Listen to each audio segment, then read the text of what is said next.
തീരെ വിശപ്പില്ല ഡോക്ടർ. എത്ര നാളെ തുടങ്ങിയിട്ട്? 2-3 ആഴ്ചയായി. ഗ്യാസിന്റെ പ്രശ്നമുണ്ടോ? ഗ്യാസിന്റെ പ്രശ്നം യുദ്ധം വന്നപ്പോഴല്ലേ. ഞങ്ങളുടെ വീട്ടിൽ പണ്ട് മുതലേ വിറകുണ്ട്, അതുകൊണ്ട് ഗ്യാസിന്റെ പ്രശ്നമൊന്നുമില്ല.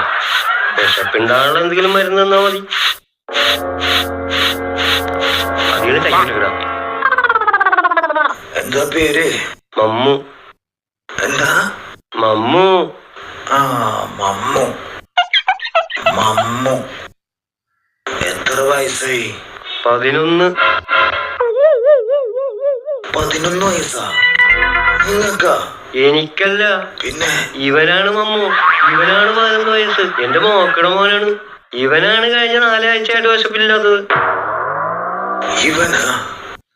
ഞാനാണ്. ആദ്യം നീ തിന്നത് മൊത്തം തുടച്ചോളടാ.